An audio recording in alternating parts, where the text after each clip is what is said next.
Friends and viewer, The Brothers Karamazov by Fyodor Dostoyevsky.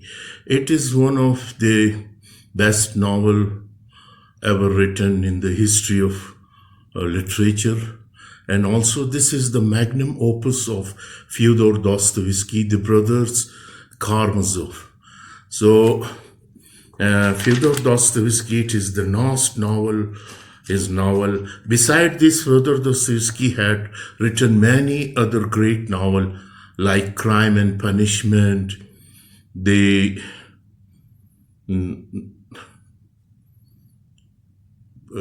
Idiot, The Gamblers, and The Memories from the House of Dead, and many more great novel. But this novel, The Brothers Karamazov, is one of his best and last novel. And all of you know about Fyodor Dostoyevsky, and he was a Russian novel. He born in 1821. His father was a doctor, an army doctor, and he became later on, he dedicated himself to writing. So he had written many great novels. Before discussing about his life, let us come towards this novel due to the shortage of time, because this is one of the lengthiest novel I have ever read. So the novel begins with, in his youth, Fyodor Pavlovich Karamazov is a coarse, vulgar man whose main concerns are making money and seducing young women. He marries twice and has 3 sons, Dmitry, the child of his first wife, and Ivan and Alusha, the children of his second wife. Fyodor Pavlovich never has any interest in his sons, and when their mother dies, he sends them away to be brought up by relatives and friends. At the beginning of the novel, Dmitry Karamazov is now a 28-year-old soldier, has just returned to Fyodor Pavlovich's town. Fyodor Pavlovich is unhappy to see Dmitry because Dmitry has come to claim an inheritance left to him by his mother. Fyodor Pavlovich plans to keep the inheritance for himself. The two men swiftly fall into conflict over the money, and the coldly intellectual Ivan, who knows neither his father nor his brother well, is eventually called in to help settle their dispute. The kind, faithful Alusha, who is about 20, also lives in the town, where he is an acolyte or apprentice at the monastery, studying with the renowned elder Father Zosima. Eventually, Dmitry and Fyodor Pavlovich agree that perhaps Zosima could help resolve the Karamazovs' quarrel, and Alusha tentatively consent to arrange a meeting. What happened at the monastery, Alusha's worst fears are realized after Fyodor Pavlovich makes a fool of himself by mocking the monks and telling vulgar stories. Dmitry arrives late, and Dmitry and Fyodor Pavlovich become embroiled in a shouting match. It turns out that they have more to quarrel about money. They are both in love with Grushenka, a beautiful young woman in the town. Dmitry has left his fiancée, Katerina, to pursue Grushenka, while Fyodor Pavlovich has promised to give Grushenka 3,000 rubles if she becomes his lover. The sum is significant, as Dmitry recently stole 3,000 rubles from Katerina in order to finance a lavish trip with Grushenka, and he is now desperately to pay the money back. As father and son shout each other at the monastery, the wise old Zosima unexpectedly kneels and bows his head to the ground at Dmitry's feet. He later explains to Alusha that he could see that Dmitry is destined to suffer greatly. Many years previously, Fyodor Pavlovich Karamazov fathered a fourth son with a retarded mute girl who lived in a town as a village idiot. The girl died as she gave birth to the baby, who was taken in by a servant of Fyodor Pavlovich and forced to work as a servant for him as well. Fyodor Pavlovich never treats the child, Smerdyakov, as a son, and Smerdyakov develops a strange and malicious personality. He also suffers from epilepsy despite the limitation of his upbringing. However, Smerdyakov is not stupid. He enjoys nothing more than listening to Ivan discuss philosophy. In his own conversation, he frequently invokes many of Ivan's ideas, specifically that the soul is not immortal and that therefore mortality does not exist, and the categories of good and evil are irrelevant to human experiences. After the humiliating scene in the monastery, the rest of Alusha Day is only slightly less trying. Dmitri sends Alusha to break off Dmitri's engagement with Katerina. Alusha then argues about religion with Ivan in front of the smirking Fyodor Pavlovich. Alusha also gets caught in the middle of another explosion between Dmitri and Fyodor Pavlovich over Grushenka, in the course of which Dmitri throws Fyodor Pavlovich to the ground and threatens to kill him. But despite the hardship of his day, Alusha is so gentle and loving that is concerned only with how he might help his family. After tendering his father's wounds, he returns to the monastery for the night. The next day, Alusha visits Katerina.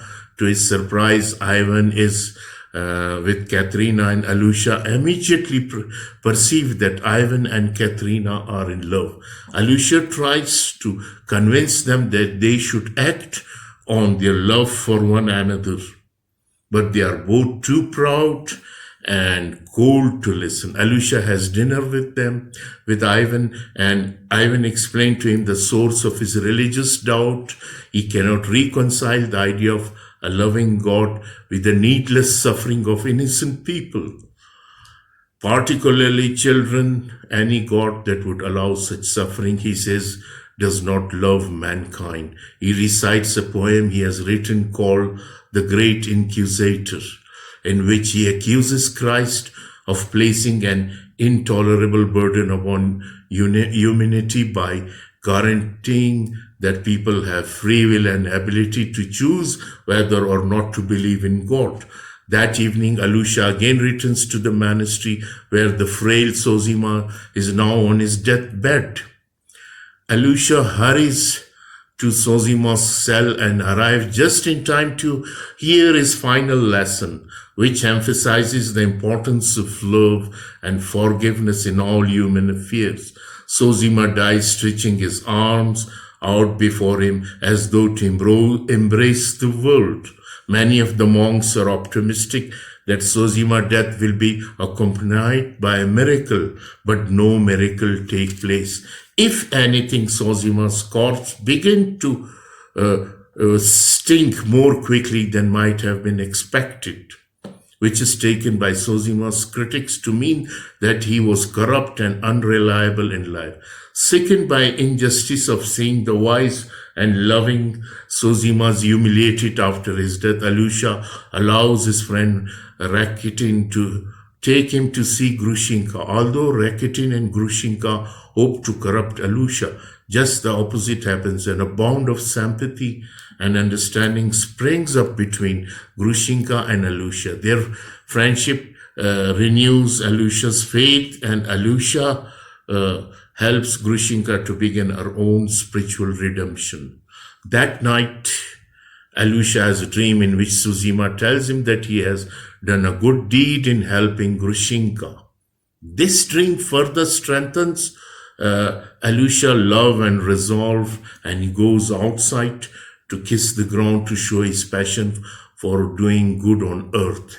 Dmitri has spent 2 days unsuccessfully trying to raise the money to pay Katerina's the 3,000 rubles he owes her.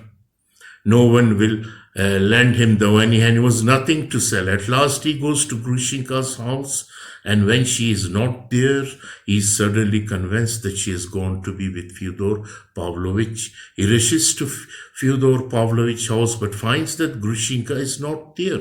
While prowling on the ground, Dmitri strikes Fyodor Pavlovich's old servant Grigory, leaving him bloody and unconscious.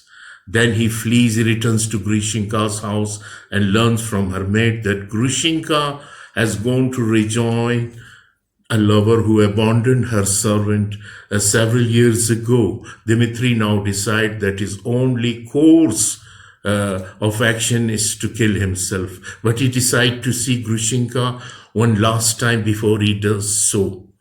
After a few minutes later, Dmitri strikes into a shop, and with his shirt bloody and large weight of cash in his hand, he buys food and wine and travels to see Grushenka and her lover.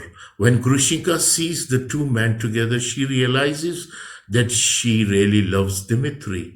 Dmitri locks the other man in closet, and Dmitri and Grushenka begin to plan their wedding. After the police suddenly burst in and arrest Dmitri, he is accused of murder of his father, and who has been found dead due to the large amount of evidence against Dmitri, including the money suddenly found in his possession. He will be made to stand trial. Dmitri says that the money was what he had left after spending half of the 3,000 rubles he stole from Katerina, but no one believes him.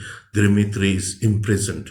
Meanwhile, Alusha befriends some of local schoolboy. He meets a dying boy named Alusha and arranges for the other boy to come and visit him every day. Alusha helps Alusha's family as the young boy near death, and is universally adored by all the schoolboy who look to him for guidance.